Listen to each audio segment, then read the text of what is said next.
Les zincs. Bon, nouvelle vidéo sur la diète. Voilà, j'aurais bien fait une vidéo au roulage, mais c'est compliqué en ce moment. Tous confinés, là, coronavirus, tout ça.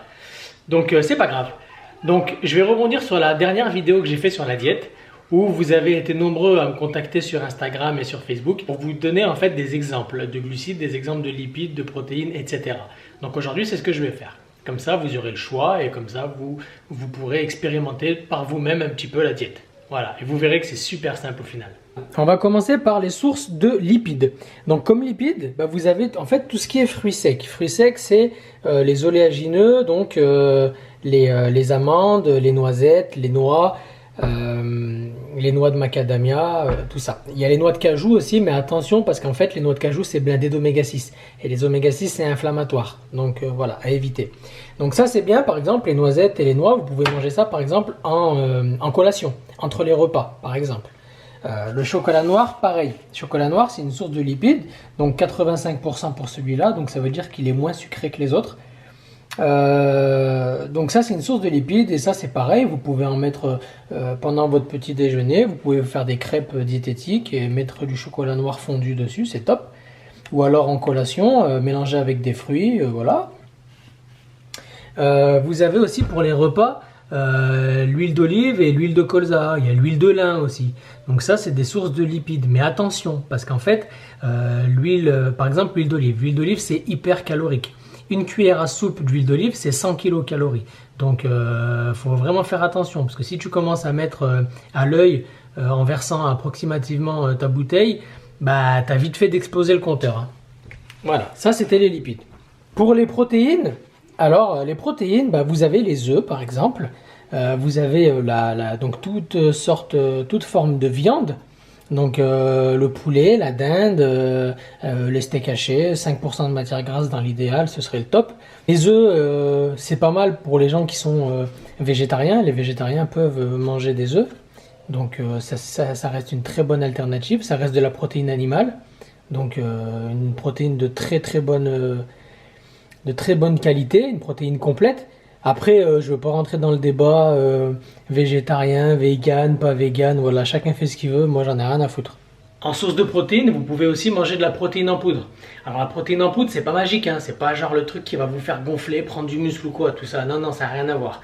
En fait, c'est juste que c'est beaucoup plus pratique, c'est-à-dire que si vous avez besoin d'un apport en protéines, par exemple en collation, et que vous êtes au travail, on est d'accord que c'est beaucoup plus simple de sortir un shaker de protéines et de le boire rapidement plutôt que de se taper du poulet ou des œufs à 10 heures au bureau ou avec les collègues. Enfin voilà, en fait c'est juste une question de pratique. Voilà, mais ça reste toujours mieux de manger solide. Mais c'est exactement pareil. Commencez pas à me dire que les protéines, vous allez prendre du muscle grâce à ça ou quoi que ce soit. Non, ça n'a rien à voir. C'est juste plus pratique, c'est tout. Après, il y a les sources de glucides. Donc les glucides pour vos repas, par exemple vous avez les pâtes. Moi je mange des pâtes sans gluten. Je pourrais expliquer pourquoi. Pour optimiser votre diète et pour optimiser vos résultats, vous pouvez manger sans gluten. Voilà. Après il y a le riz, voilà, le riz blanc. Le riz blanc c'est le top. Moi j'évite absolument le riz complet parce que c'est blindé en fait d'antinutriments. Voilà, donc les antinutriments à éviter. Après il y a la patate douce, la pomme de terre. Donc ça c'est super intéressant.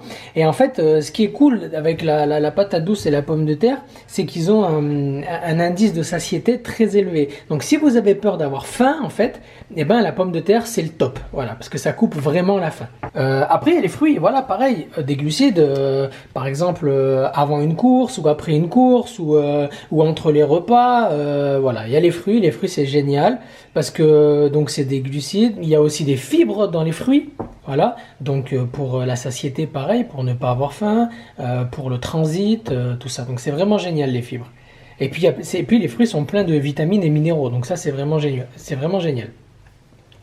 Il y a aussi la compote de fruits et la compote de pommes. Donc là vous voyez que c'est une compote de fruits sans sucre ajouté et c'est super important. Voilà, c'est-à-dire qu'il n'y a que de la pomme en compote dedans, il n'y a rien d'autre. Et donc en fait, quand vous mangez comme ça, là, liquide, comme le miel par exemple, le miel d'acacia, Ça c'est liquide, donc liquide c'est génial parce qu'en fait vous pourrez l'assimiler beaucoup plus facilement. Voilà, vu que c'est déjà liquide, en fait bah, vous n'aurez pas à le digérer ou alors beaucoup plus rapidement. Donc ça c'est très intéressant de consommer liquide autour de l'entraînement. Voilà, très très intéressant. Et pour finir, les légumes. Donc quand vous achetez des légumes comme ça là, donc faites bien attention, vous regardez la composition derrière.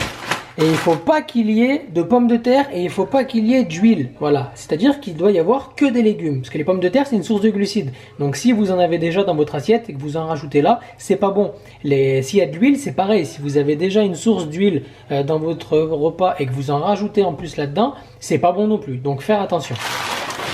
Donc, les légumes, ça sert à quoi? Les légumes, ça sert donc pour la satiété. Ça sert à ne pas avoir faim, à bien se remplir l'estomac.